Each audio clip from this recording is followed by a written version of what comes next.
Club.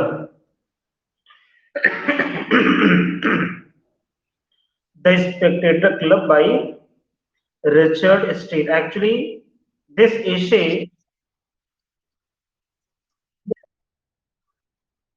क्या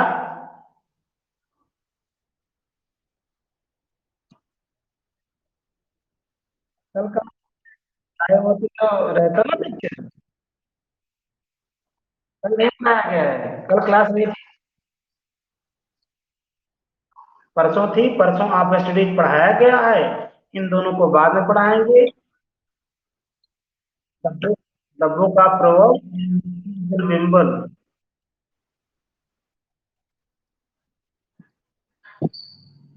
हाँ दिनेश, दिनेश बोलो, बताओ क्या है।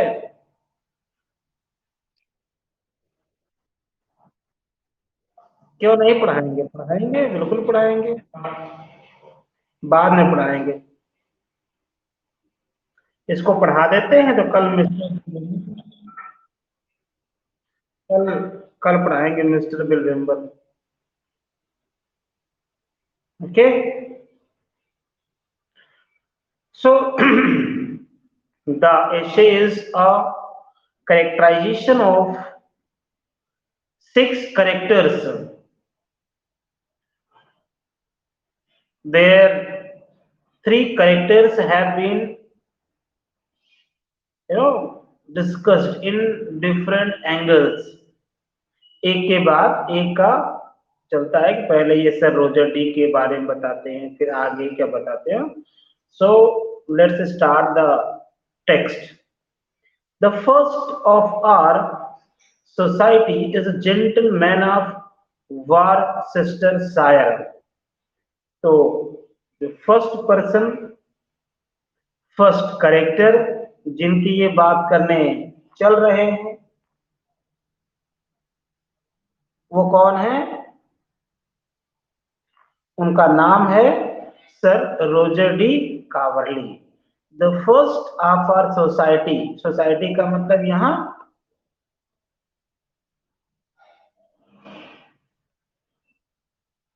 सोसाइटी का मतलब यहाँ उन लोगों से है जो इनका एक ग्रुप था, उसकी बात कर रहे हैं कि जो हमारा ग्रुप है उसमें जो मेंबर्स हैं उनमें sir Roger de Coverley first number पर उनका कैरेक्टराइजेशन होता है।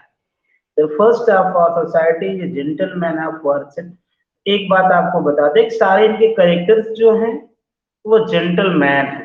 मतलब जिनकी चर्चा करेंगे इनकी सोसाइटी में, इनके जो फ्रेंड सर्किल, ऐसा कह सकते हैं कि इनकी फ्रेंड सर्किल है।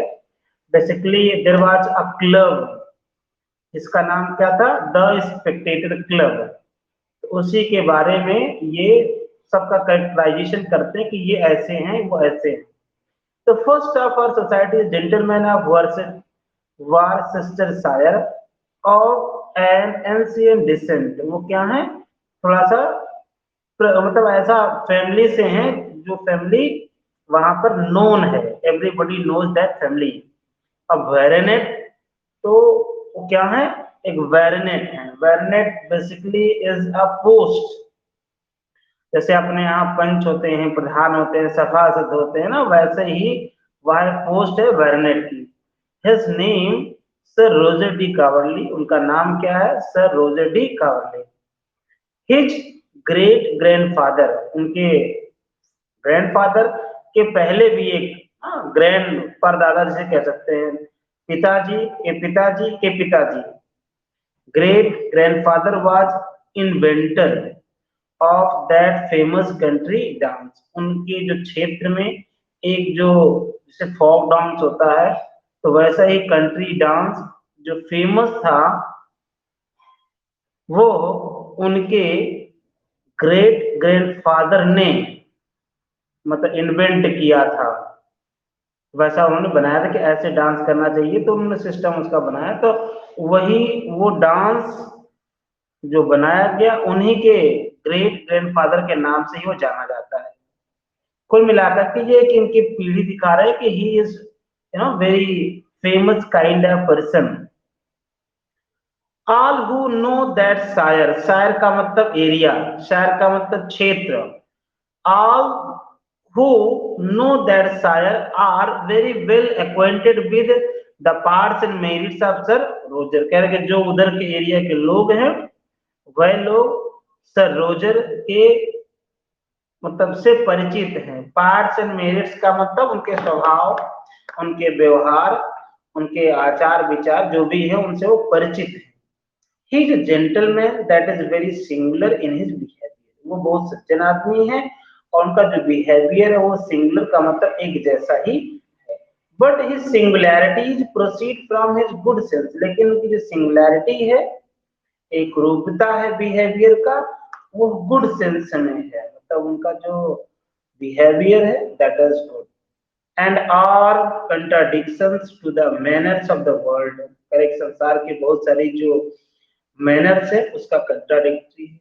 Only as he thinks this world is in the wrong, करके बहुत सारी चीजों में वो संसार के जो लोग फॉलो करते हैं उससे वो भिन्न है। However, this humor creates him no enemies, करे कि लेकिन इतने विरोधाभास के बावजूद, मतलब जो संसार की चीजें है ना कि उनसे जो भी चीजें हैं उनका ये विरोध करते हैं बहुत सारी चीजों में, बहुत सारे मैनर्स में, लेकिन उसकी वजह से इनका कोई दुश्मन नहीं है। मतलब ऐसा नहीं कि वो सनकी टाइप के हैं उनका दुश्मन हो जाए, ऐसा कोई नहीं। Only as he thinks the world is in the wrong, however, this humor, करे कि ये जो इनका एक ढंग है, मैनर है, उसकी वजह से ऐसा नहीं कोई इनका दुश्मन हुआ है, कोई इनका दुश्मन नहीं है। For he does nothing with soreness, क्योंकि वो कोई भी ऐसा काम नहीं करते हैं जिससे कि सोरनेस हो, कड़वाहट या कुछ किसी को गलत लगे, किसी को बुरा लगे, ऐसा कोई व्यवहार नहीं करते हैं। कोई चीज हट से नहीं करते हैं, ऑब्स्टिनेसी नहीं है। ऑब्स्टिनेसी का मतलब हट। आपके दुश्मन तभी बनेंगे जब आप हट से काम करेंगे, आपको लगे कि मैं ही सब कुछ जानता हूँ, कोई और नहीं जानता है, तो वैसी स्थिति में ही दुश्मनी या दुश्मन होने की संभावना बढ़ती है। And his being unconfined to the modes and forms makes him but the readier and more capable to please and oblige all who know him.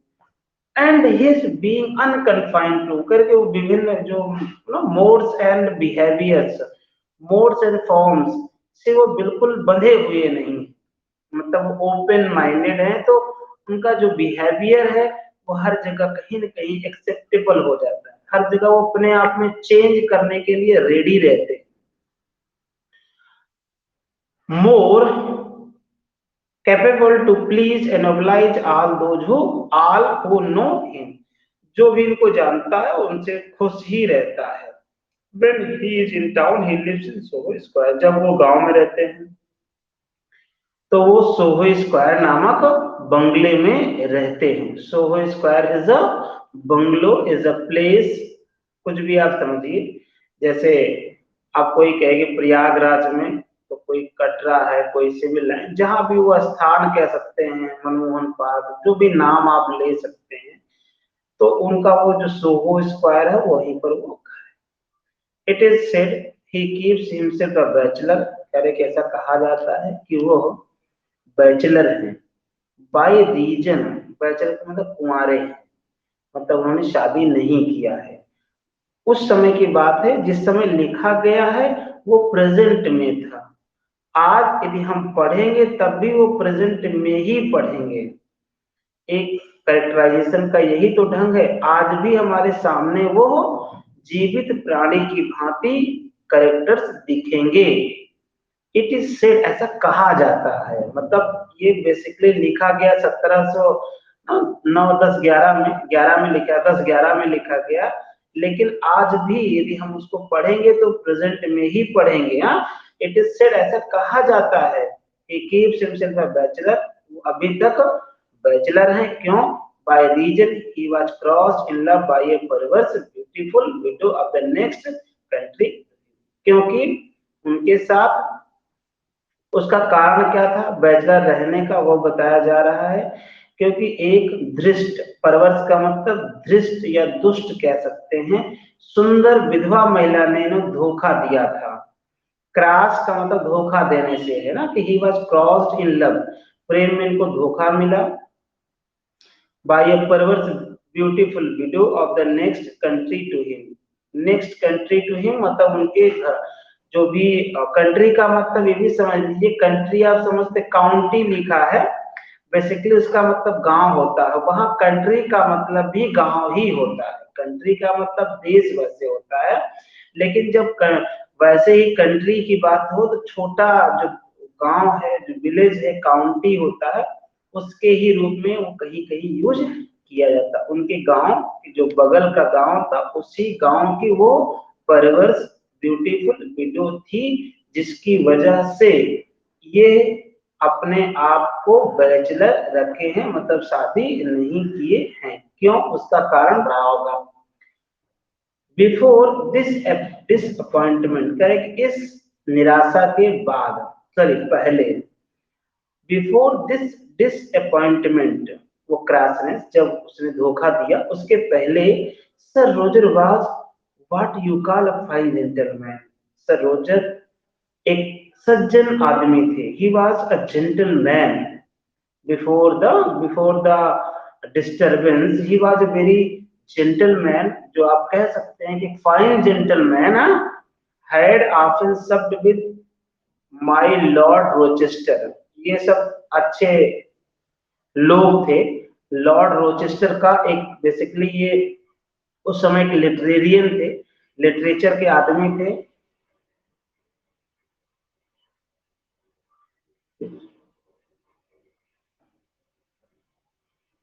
हाँ सर, क्या, my lord Rochester and,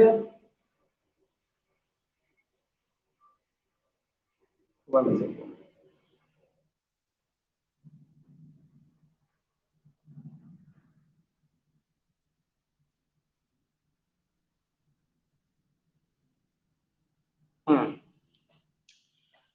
yes, had often served with my lord Rochester and sir George Etherege. ये दोनों उस समय के साहित्यकार थे। उनके साथ सर रोजर डी का, जो रोजर डी कवर्ली का उठना बैठना। एक बात ये है कि वो साहित्यकारों के बीच में रहा करते। वीडियो में ऑफ कर दे रहा हूँ क्योंकि इसमें थोड़ा सा लाइट की प्रॉब्लम हो रही है।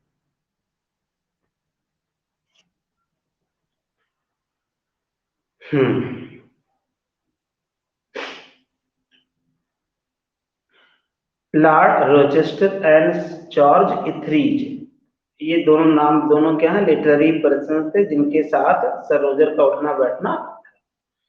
फॉट अ ड्यूएल, ड्यूएल का मतलब द्वंद्व युद्ध होता है, झगड़ा कर देना।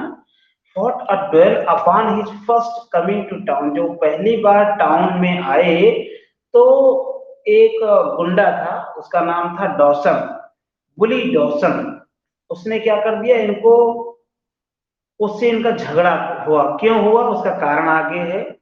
इन्होंने क्या किया, fought a duel upon his first coming to town, जब ये पहली बार गांव आए तो टाउन में आए तो इनका झगड़ा हो गया।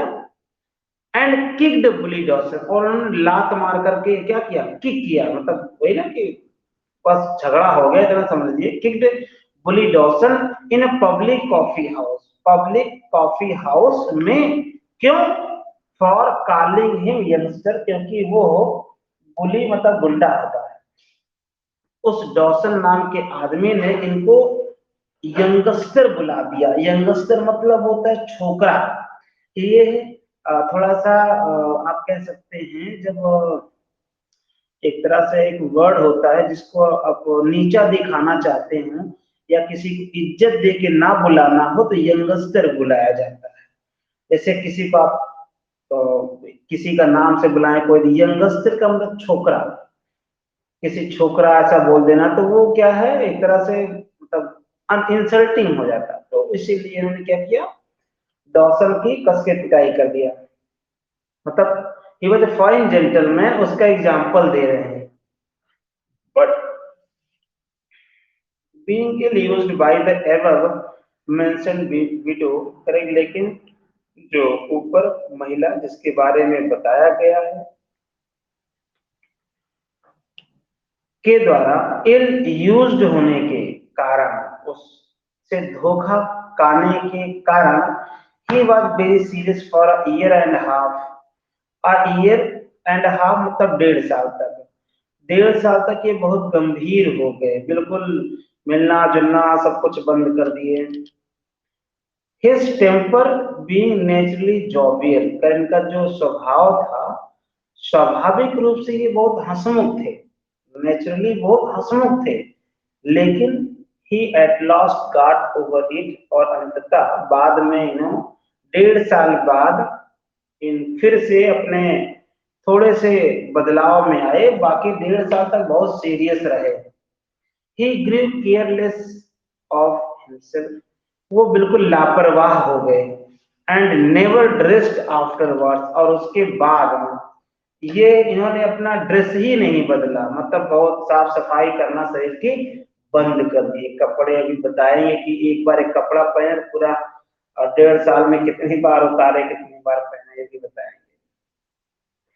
He continues to wear a coat and doublet of the same cut that were in fashion at the time of his repulsion, कह रहे कि एक इन्होंने सेम ही प्रकार का वो कपड़ा कोट डबलेट पूरे 1.5 साल तक पहने, which in his marriage humors, जब वो खुश रहा करते थे बाद में तो बताया करते थे, he tells us, वो हमें बताया करते थे, has been in and out 12 times since he first wore it, करके जब मतलब पूरे 1.5 साल में केवल 12 बार उसको उन्होंने उतारा और पहना। तो समझ सकते हैं कि 1.5 महीना में एक बार नंबर आता था उतारने और पहनने का, तो कुल मिलाकर के ये मतलब ऊपर दिखाया गया ना कि he become careless, he grew careless, तो इसका मतलब ये है कि उन्होंने अपने कपड़े बदलना नहाना धोना सब भूल गए।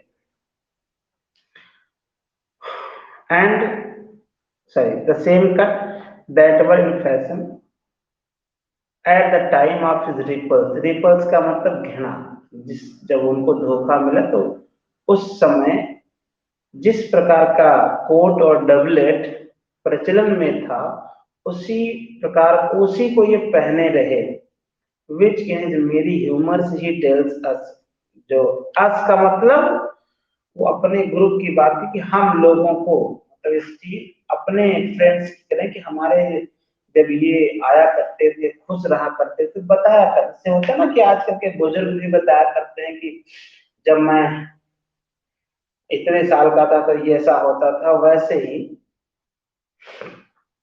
has been in and out 12 times since he first wore it. It is said, ऐसा कहा जाता है, क्या कहा जाता है, Sir Roger grew humble in his desires. Sir Roger क्या हो गए, बहुत ही गंभीर हो गए, हम्बल हो गए, विनम्र हो गए, उनकी जो डिजायर्स थी, इच्छाएं थी, वो सब बिल्कुल समाप्त की तरह हो गई, बहुत कम हो गई। After he had forgot his real beauty, correct, उस महिला से धोखा खाने के बाद और उस सब घटना को भूलने के बाद भी सर रोजर बिल्कुल क्या हो गए, हम्बल हो गए, मतलब उनकी जो एम्बिशंस थी और उनकी जो कैसे डिजायर थी वो सब बिल्कुल समाप्त सी हो गई।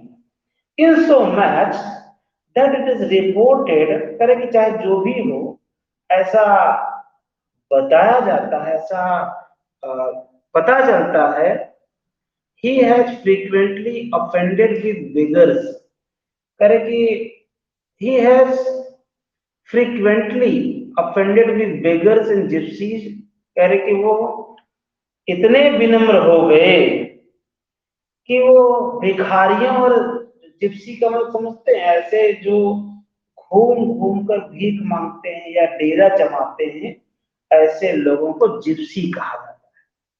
तो कह रहे कि वो कभी कभी तो जिप्सी और बिगर्स से भी अफेंड हो जाते थे, मतलब वो भी कुछ ऐसा बोलते थे जिनको बुरा लग जाता था। क्यों? Because of being humble. But this is looked upon, लेकिन इसको लोगों द्वारा नजरअंदाज कर दिया जाता था बाय हिज फ्रेंड्स, उनके जो मित्र थे। Rather as matter of raillery than truth, करे कि लोगों को ये पता चल गया था कि ये वास्तविकता है, कि अब ये वास्तविकता है इनके जीवन की, ऐसा उनके फ्रेंड्स को पता चल गया। अब जो बड़ी चीज ये है कि he is now in his 56 year. अब उनकी उम्र कितनी है? 56 साल। कब? 1711 में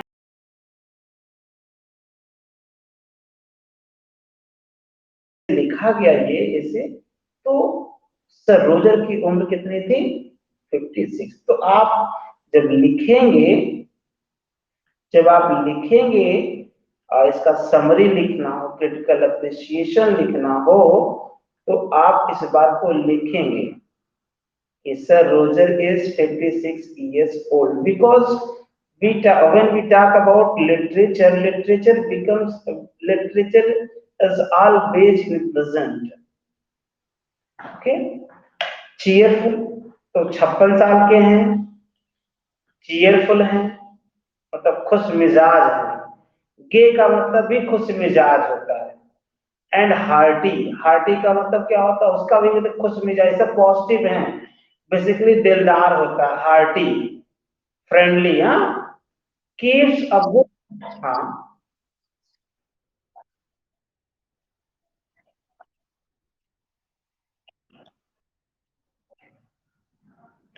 अभी ये हो जाए तब बता देंगे। जब हम लोग कुछ लिखते हैं, जैसे हम क्रिटिकल अप्रिसिएशन लिखते हैं, तो हम इसको पास्ट में नहीं लिखेंगे। ये सब कुछ ऐसा होगा कि हमारे सामने हो रहा है। जैसे कि सर रोजर डी वाज नहीं लिखेंगे, sir Roger de Coverley is the poet, the essay, the essayist is saying, the essayist wants to say, ऐसा लिखते हैं। तो ये प्रेजेंट का मामला है कि हम लोग सब कुछ प्रेजेंट में लिखते हैं, ऐसे के बारे में कुछ बताना हो तो।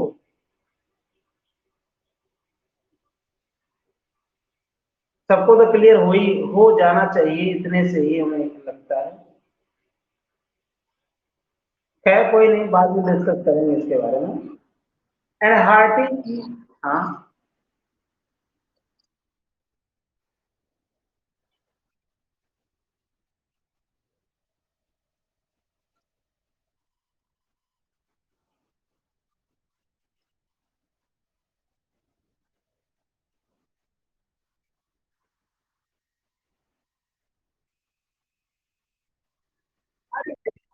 देखो, इंग्लिश इतना आने ही चाहिए, क्वेश्चन समझ में आए, इसके मैं बिल्कुल। हाँ,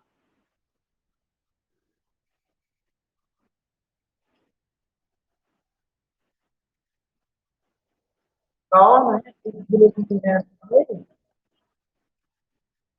इसमें कौन सा ऐसा जो है महान आदमी है कि उसको इंग्लिश क्वेश्चन नहीं समझ में आता है?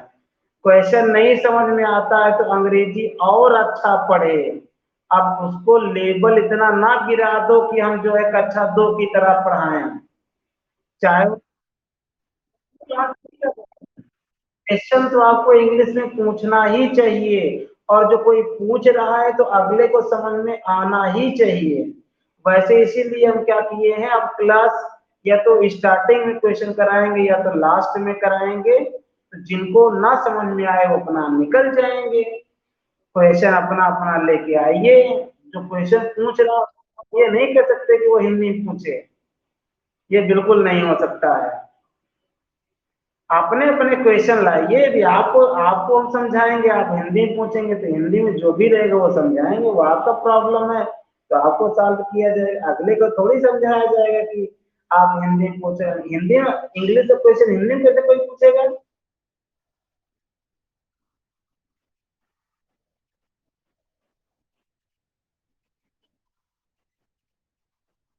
ऐसा कुछ नहीं, कोई बेकार लगने की चीज नहीं है, सब सीखने की चीज है। सीखने में कौन बेकार लगता है? जिसको बेकार लगे वो अपने घर में बैठेगा, ऐसे थोड़ी होता है। देखो क्या है, कॉन्फिडेंस तो आना ही चाहिए कि हम जो पूछ रहे हैं वो पूछ रहे हैं, और क्वेश्चन पूछने से ही आता है ना। जब आप पूछेंगे ही नहीं तो कुछ करेंगे ही नहीं तो फिर आप बैठे रहिए। ऐसे ही हमारे यहाँ 70-80 बच्चे क्लास में, कोई नहीं पूछता है और सब डरते हैं, सबको हम समझाते हैं। जो हमारी क्लास जहाँ लग रही है तो एक बैच में तो हमने सबको समझा, हमने कहा कि हमको सबसे क्वेश्चन चाहिए, सब लोग पूछिए, हिंदी इंग्लिश जिसमें आए उसमें हम बताएंगे। आपको समझ में आना चाहिए ना, इंग्लिश में पूछा जाए कि हिंदी में पूछा जाए, वो कोई मामला नहीं है। और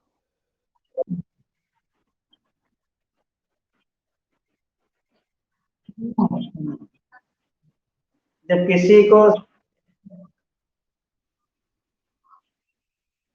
हाँ सबको हम बता रहे हैं कि किसी को लगता है कोई प्रॉब्लम तो हमसे कहिए, हम आपको बताएंगे, क्या कर सकते हैं।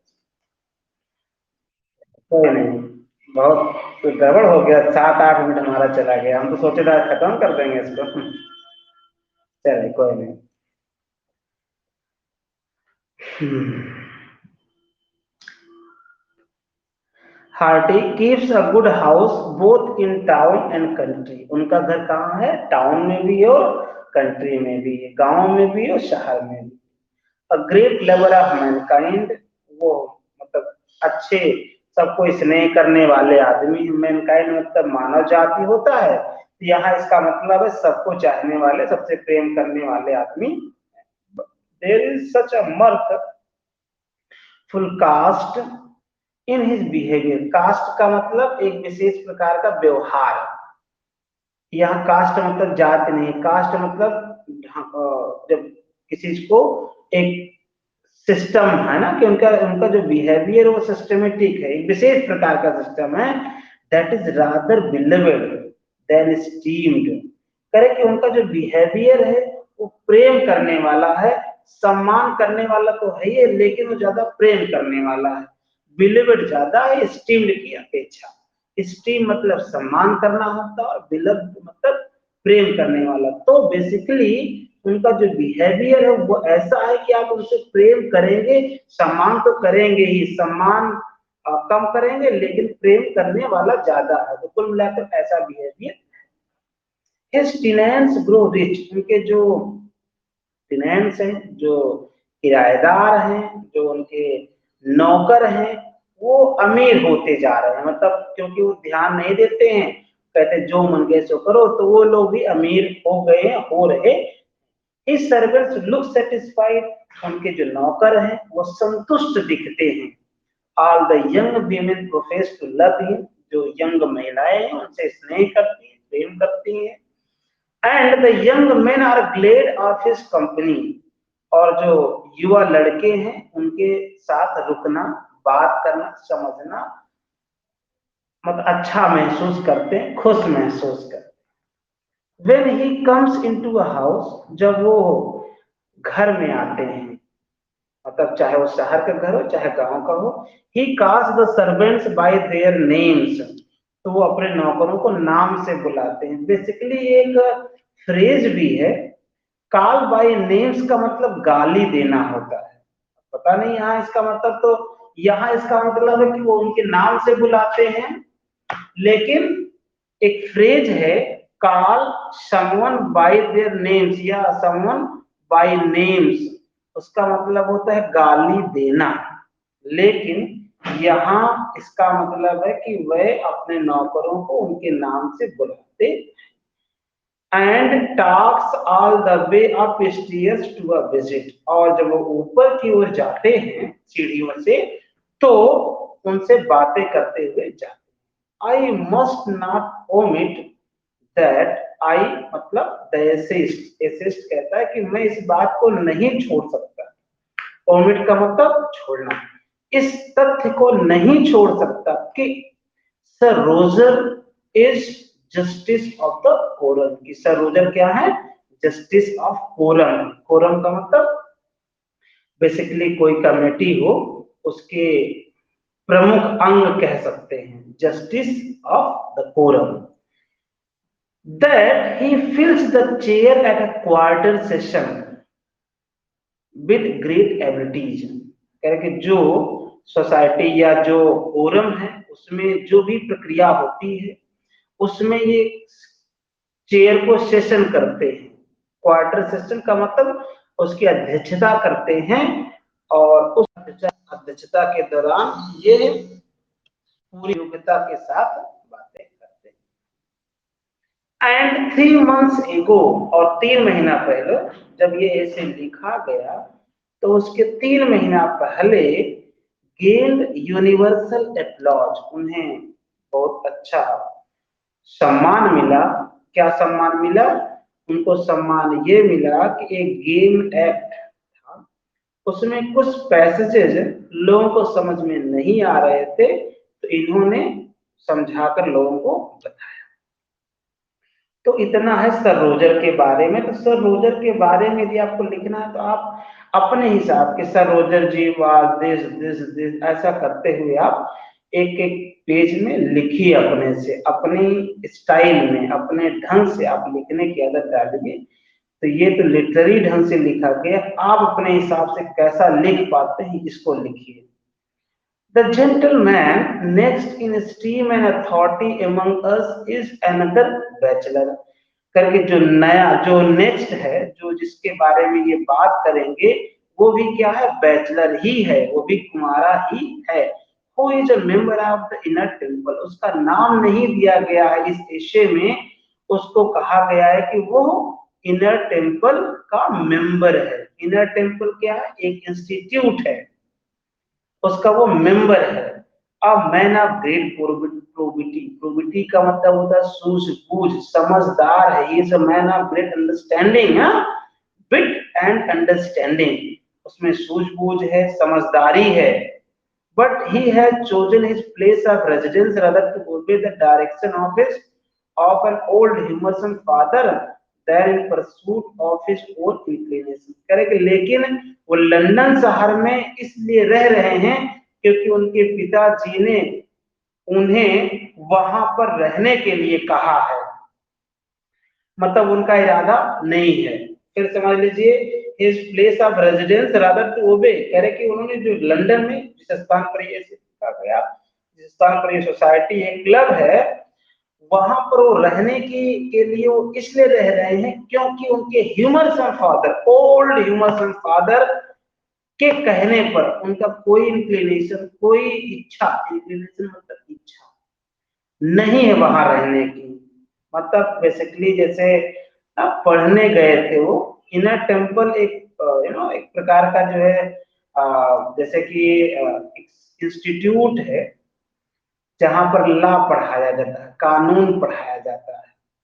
ही was placed there to study the laws of land, वहां पर उन्हें रखा गया था। उन्हें मतलब जो कहा गया है द इनर टेम्पल, नाम क्यों नहीं लिखा गया? क्योंकि उनके पिताजी ने कहा, पिताजी ने उनको भेजा था उस स्थान पर लॉ पढ़ने के लिए, लेकिन इनका इंटरेस्ट लिटरेचर में था, तो खूब बढ़िया लिटरेचर में इनका इंटरेस्ट था। तो यदि इनका नाम लिख दिया जाता ऐसे, तो उनके पास भी, उनके पिताजी के पास भी पहुंच जाता, तो कहते कि हमारा लड़का जो है जिस काम के लिए गया है वो नहीं कर रहा है, इसलिए नाम नहीं लिखा गया। He was placed there, उन्हें वहां भेजा गया है। उन्हें मतलब the member of inner temple को वहां भेजा गया है, क्या पढ़ने के लिए? लॉज ऑफ लैंड, जमीन के से संबंधित नियमों को पढ़ने के लिए वहां भेजा गया है। And is the most learned of any of the house in those days of the stage, कह रहे कि उस स्थान पर, उस जो इनर टेम्पल है और वहां पर जो भी हैं उनमें वो बहुत ही समझदार है, मोस्ट लर्नेड है, पढ़े लिखे हैं। अरिस्टोटल एंड लॉन्जाइनस आर मच, देखिए अरिस्टोटल, लॉन्जाइनस लिटरेचर को रेफर करते हैं, लिटरटन और कोक लॉ को रेफर करते हैं। तो कह रहा है कि अरिस्टोटल एंड लिटरेचर जो है वो फिलोसफी से जुड़ा है, ये भी ध्यान रखिएगा। Literature has some good sense और belonging to the philosophy as well. Aristotle and Longinus are much better understood by him than Littleton and Coke. तो कुल मिलाकर उनको लिटरेचर ज्यादा समझ में आता है ला की अपेक्षा। The father sense up every post questions related to marriage articles, leases and tenures in the neighborhood। उनके पिताजी वहां पर जो भी समस्याएं उत्पन्न होती थी उनसे संबंधित बातों को समाधान के लिए इनके पास भेज दिया करते थे कि ये समस्या यहाँ पर ऐसी दिख रही है, इसका तुम सॉल्यूशन बताओ। कैसी समस्या? मैरिज से संबंधित कोई मामला फंस गया तो उसके लिए वो भेज दिया करते थे। लीज मतलब पट्टेदारी होता है, तो लीज से संबंधित यदि कोई मामला होता तो टेन्योर्स मतलब बेसिकली इसका शासन काल होता है, लेकिन कोई चीज का भी टेन्योर पीरियड। द नेबरहुड जो भी अगल बगल जो भी क्वेश्चन उनके पिताजी को मिलते थे इनके पास भेज दिया करते थे। अब ये क्या करते थे? All which questions he agrees with an attorney to answer and take care of in the lump. कह रहे कि उन सभी प्रश्नों का जवाब ये एक अटॉर्नी से, वहीं पर एक वकील साहब थे, उनसे ये कंसल्ट करके सारे आंसर पिताजी के पास भेज दिया करते थे। He is studying the passions themselves। करे कि वो किसका अध्ययन कर रहे हैं? पैशन का अध्ययन कर रहे हैं। Passion. When he should be inquiring into the debates among men which arise from them। करे कि ये बेसिकली लिटरेचर का अध्ययन कर रहे हैं, ला का नहीं कर रहे हैं। इस लाइन का भी यही मतलब है कि he is studying the passions themselves when he should be inquiring into the debates among the men which arise from them। तो कुल मिलाकर ये है कि ये पैशन का अध्ययन कर रहे हैं, लिटरेचर का अध्ययन कर रहे हैं। ये उन डिबेट्स, इंक्वायरीज, उन सब का अध्ययन नहीं कर रहे हैं जो कि लॉ से रिलेटेड है। He knows the argument of each of the orations of Demosthenes and Tully। करे कि वो डेमोस्थनीज और टली जो थे बहुत बड़े ओरेटर्स थे, वक्ता थे। वक्ता जो है वो लिटरेचर से जुड़े हुए थे।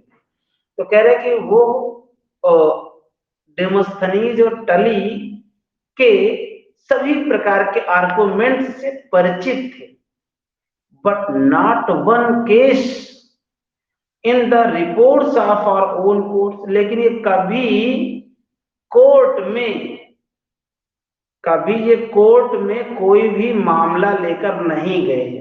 मतलब इन्होंने लॉ को सीरियसली नहीं लिया। जैसे कि लोग एलएलबी करते हैं, एलएम करते हैं तो अपना रजिस्ट्रेशन करवा लेते हैं कोर्ट कचहरी के लिए, वकील बनने के लिए। कह रहे कि but not one case in the reports of our own. कह रहे कि इन्होंने कोई भी केस अपने नाम से कोर्ट में दाखिल नहीं किया।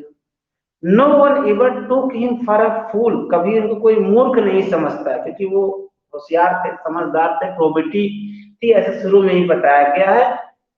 But none except his intimate friends. लेकिन जो उनके खास मित्र थे वो सब मजाक कर लिया करते थे।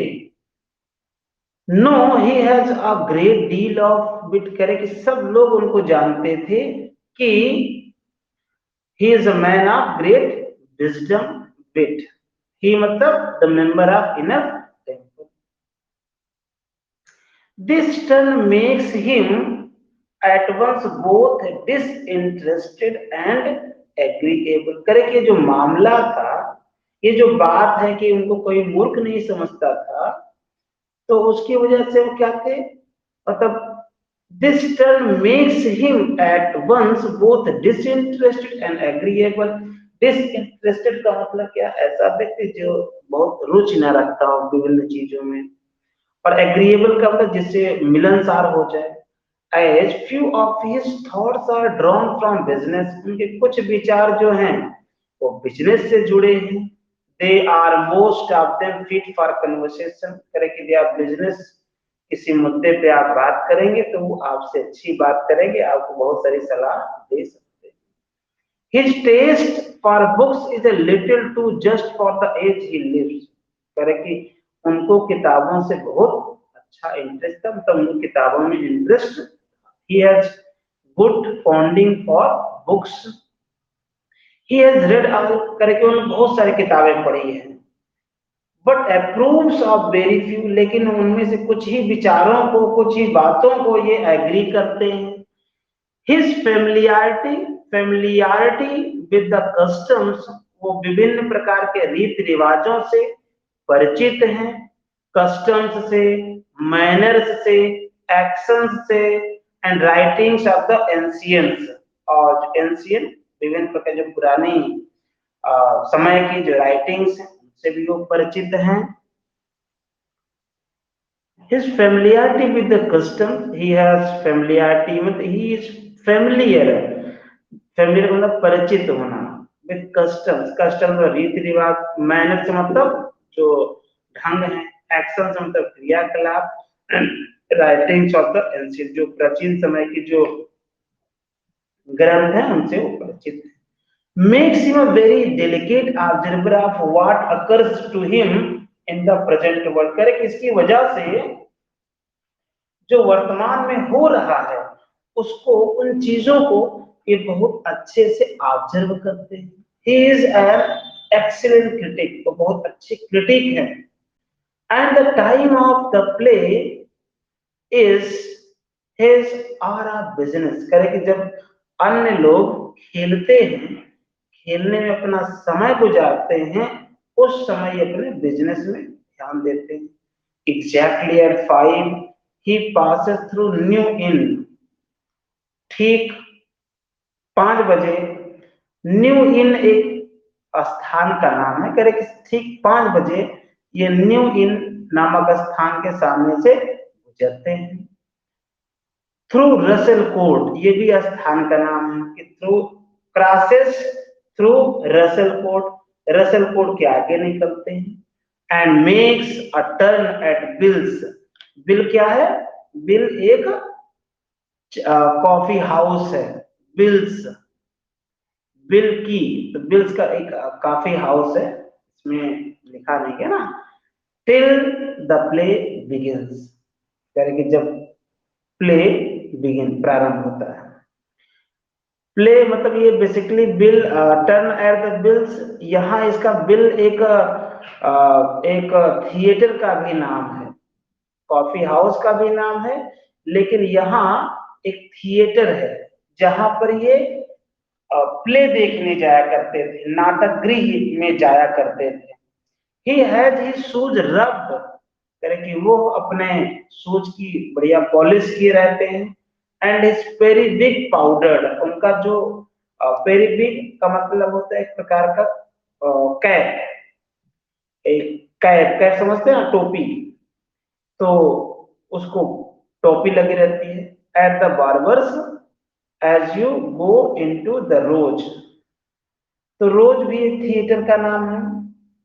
जब ये रोज नामक थिएटर में ये प्ले देखने जाया करते थे, तो ये सब मतलब कि अपने जूते और कपड़े सब कुछ वेल मेंटेन करके जाया करते थे। It is for the good of the audience, करे कि ये ऑडियंस के लिए अच्छा होता है कि जब ये प्ले देखने के लिए जाते हैं, मतलब नाटक गृह में जिस दिन जाते हैं, थिएटर में जब ये जाते हैं, तो ऑडियंस के लिए अच्छा हो जाता है। क्यों?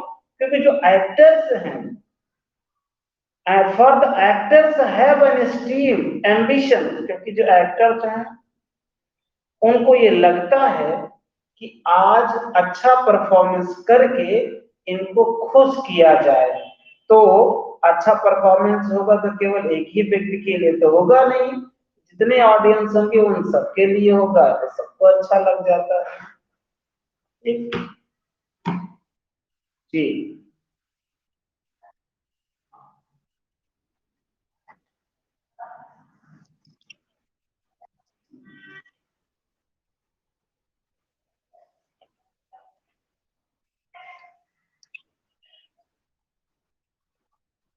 तो क्या लिटरेचर का व्यक्ति बिजनेस नहीं कर सकता है? क्या उसको उसकी मेंटेलिटी बिजनेस लाइक नहीं हो सकती है? ऐसा वो आज का बिजनेस नहीं है। जैसे बिजनेस का मतलब केवल धनिया मिर्चा हल्दी बेचना नहीं होता है। Business means a kind of activity, a kind of inclination. When you do something, when you execute something, that is called business. Okay, that does not mean that one is going to sell something.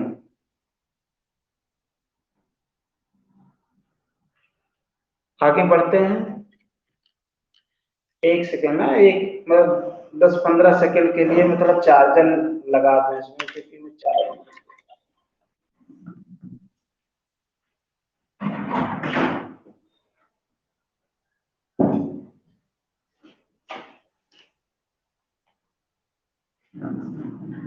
सब लोग अपना अपना mic on कर लिए हैं, क्या बात है?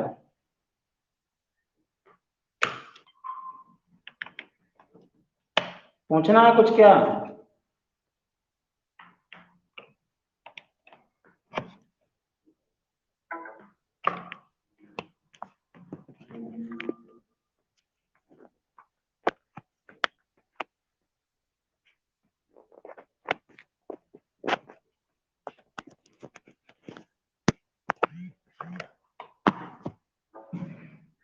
अब सही हो गया।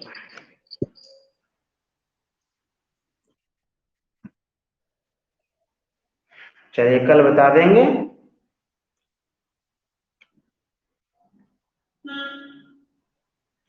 The person of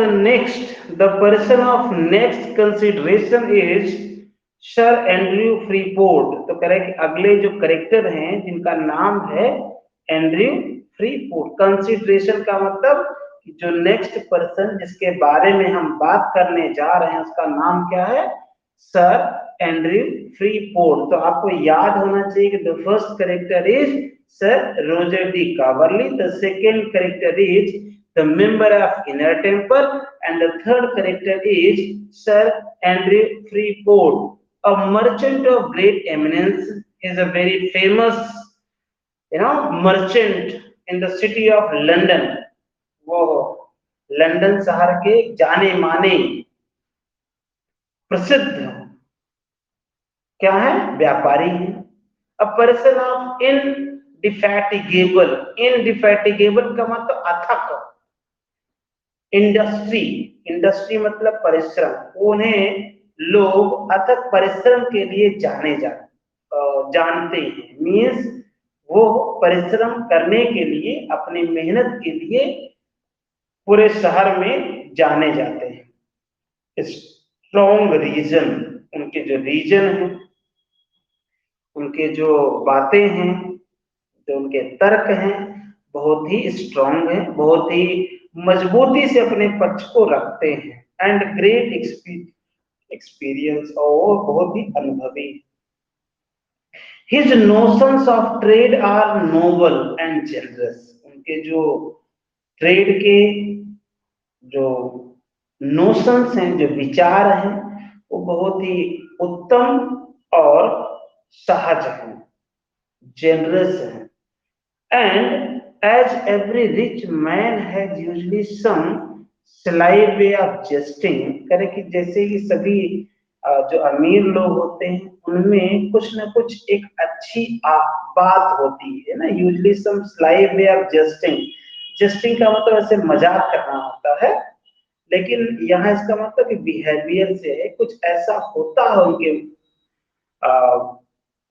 व्यवहार में, which would make no great figure were he not a rich man। कह रहे कि यदि वो अमीर ना होते तब भी वो कोई ग्रेट फिगर तो होते ही, मतलब कुछ न कुछ एक्स्ट्रा ऑर्डिनरी होता ही है। He calls the sea the British common। कह रहे जो समुद्र है उसको वो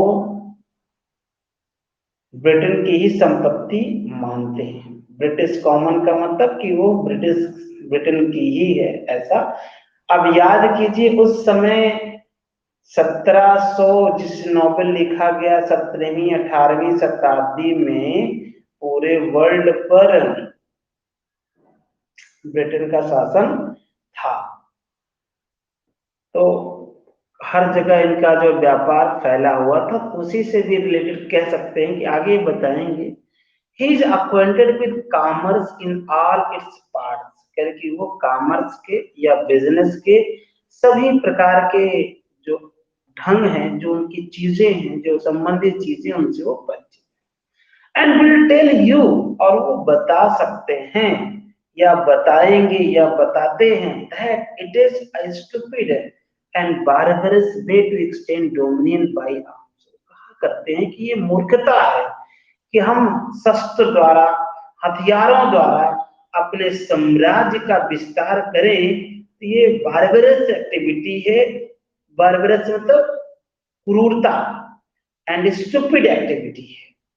For true power is to be got by arts and industry, करेंगे क्योंकि ये जो वास्तविक शक्ति है वो आर्ट और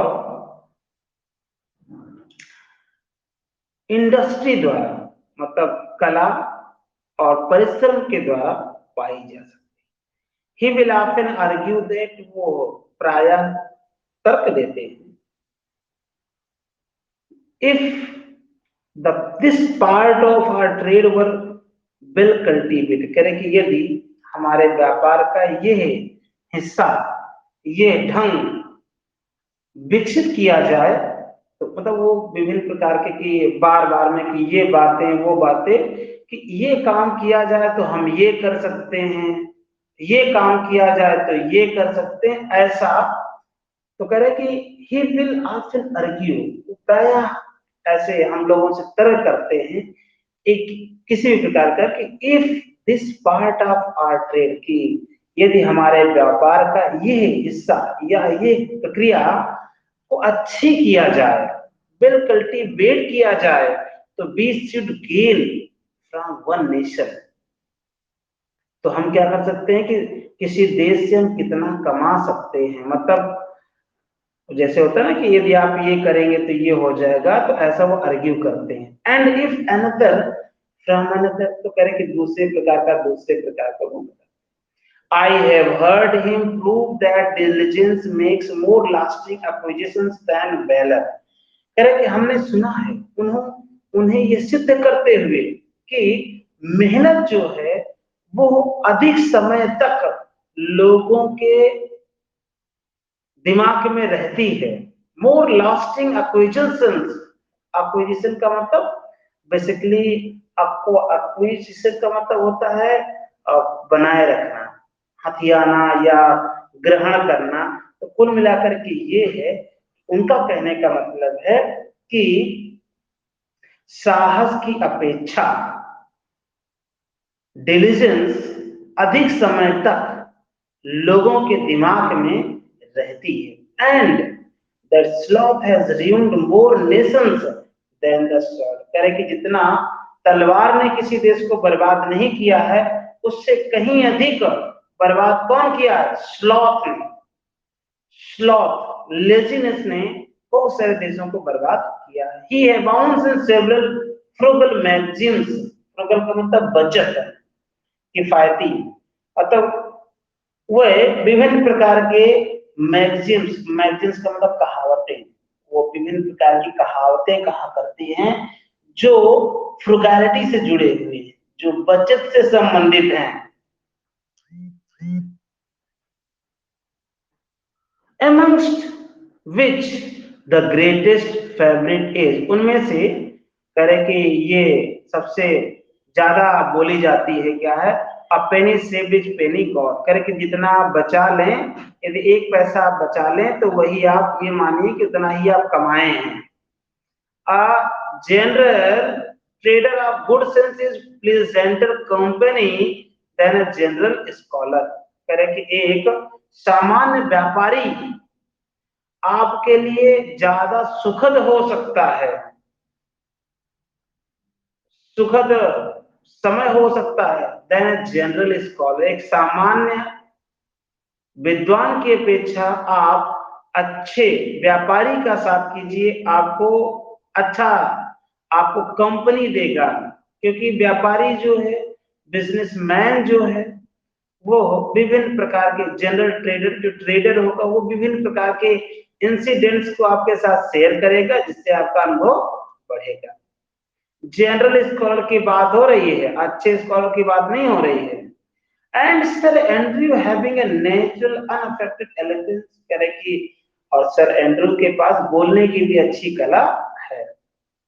the perspicuity of his discourse gives the same pleasure, कह रहे कि उनकी जो बोलने की कला है, जो बातों को रखने की कला है, ढंग है, उससे और कहीं ना कहीं प्लीजेंटर या प्लेजर मिलता है जो लोग उनसे बात करते।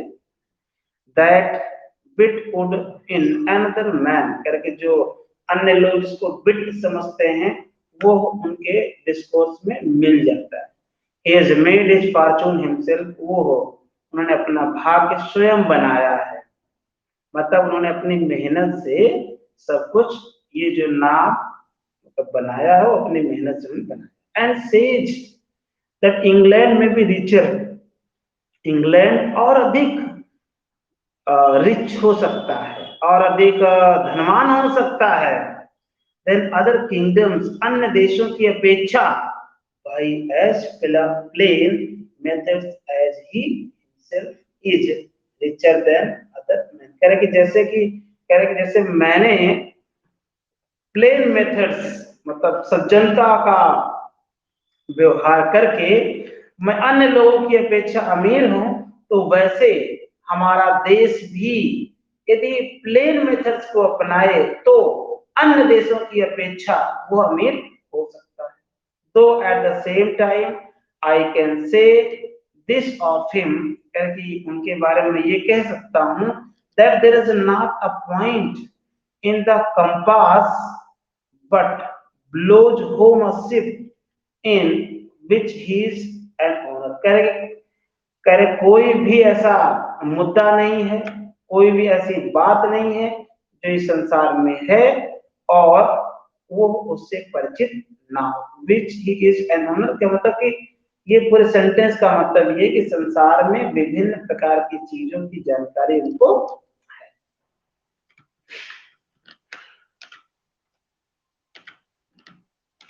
One day more. हम्म।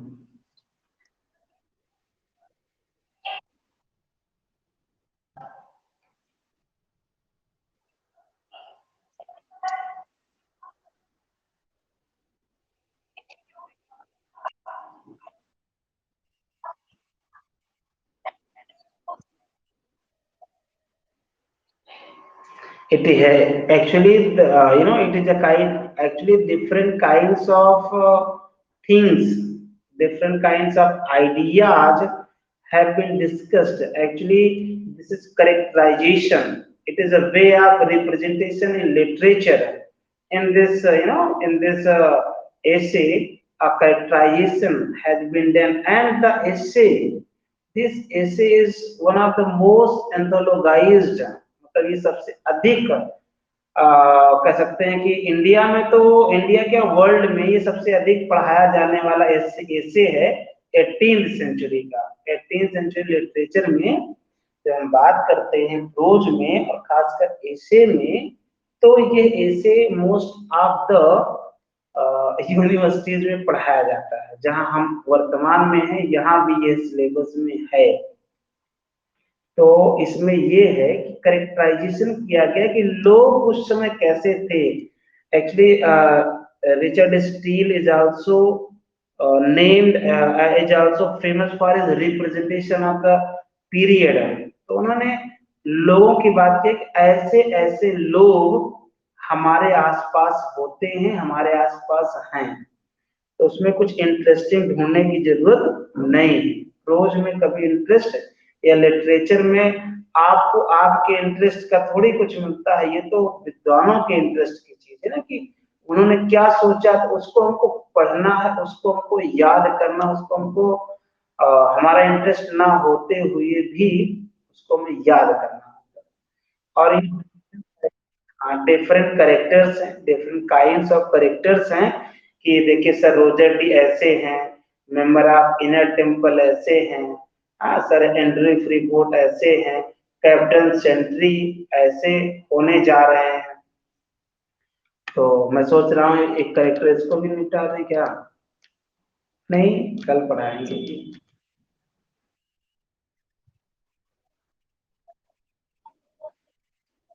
वो कहना ये चाहते हैं कि हमारे जो आसपास ऐसे लोग हैं, वो हमारे जो लोग हैं, हमारे जो एक्वेंटेड लोग हैं, जो हमारे परिचय में लोग हैं, वो इसी प्रकार के हैं, ऐसे ऐसे लोग हैं। जैसे कि एक बिजनेस से जुड़ा हुआ है, एक रिलीजन से जुड़ा हुआ है, एक बैरनेट है। अभी जो कैप्टन सेंट्री है वो मिलिट्री से रिटायर्ड होकर के बीआरएस लेकर के मतलब उन्होंने अपना रिटायर कह सकते हैं कि रिजाइन दे करके आए। और तो ये आप लोगों को कोई इंटरेस्ट नहीं आ रहा है इसमें?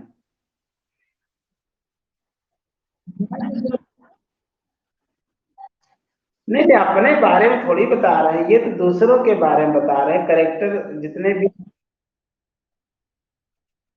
नहीं नहीं, इनके बारे में सब जानते हैं ना, उनको तो ये लगता है कि हमारे बारे में सब जानते हैं। एक्चुअली क्या है कि it was the second essay in total 8 एक स्पेक्टेटर क्लब की मैगजीन निकलती थी। तो वो मैगजीन बहुत पॉपुलर थी, द स्पेक्टेटर के नाम से। 1711 या 10 में स्टार्ट हुई। जो पहला ऐसे था वो दूसरा था, उसमें उन्होंने बताया था कि what will I do in this magazine. This was the second I second और थर्ड ऐसे। तो इन्होंने बताया कि हमारे एक्वेंटेड हमारे परिचित लोग ऐसे हैं। When I read this essay in 2009, I got attracted to this essay very much। मतलब ये essay मुझे बहुत अच्छा लगा, और आप लोगों को भी अच्छा लगेगा जब आप पूरा ऐसे पढ़ लेंगे, और जब आप थोड़ा सा जान जाएंगे उस सोसाइटी के बारे में, जब 17th सेंचुरी लिटरेचर के बारे में, तब ये थोड़ा सा आपको इंटरेस्ट आएगा। और जब कैरेक्टर्स को आप जीते हैं, कैरेक्टर्स को आप सोचते हैं, तब आप में इंटरेस्ट आता है। अभी तो आप पढ़ते जा रहे हैं, जब आप अपने से पढ़ेंगे और उसका मीनिंग अच्छे से समझ जाएंगे, तब आपको इंटरेस्ट आएगा कि फर्स्ट कैरेक्टर में क्या कहना है। देखो कि डिफरेंट कैरेक्टर्स डिफरेंट एंगल्स को दिखाते हैं। इनके जो कैरेक्टर्स हैं सब जेंटलमैन हैं। एक तो सबसे बड़ी चीज ये है कि इनका जो समूह है, इनके जो फ्रेंड्स हैं, एक तरह से फ्रेंड्स कहेंगे इनके, वो सब जेंटलमैन हैं। और most of them are bachelors. और एक बिजनेस से रिलेटेड है ये जो अभी अभी आएंगे। एक कैप्टन सेंट्री है, मिलिट्री से अपना योगदान दे के लौटे हैं। एक बैरनेट है, एक रिलीजियस पर्सन होगा, एक इसके पहले मेंबर ऑफ इनर टेम्पल। वो बेसिकली उनका तो पता चला कि ना कि कैसे how he is obeying his father, not of his own inclination, but he is indirectly he is pursuing his own inclination, not of his father। so ऐसी चीजें हैं इसमें। तो ऐसे इज वेरी वेरी मतलब very interesting. Just read again when whenever you get time tomorrow before the class, you read it, और फिर उसके बाद आगे पढ़ने आएगा। हाँ।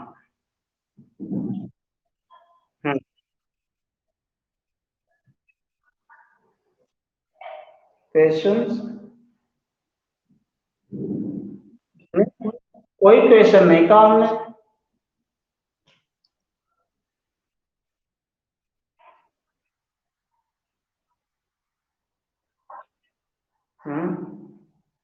तो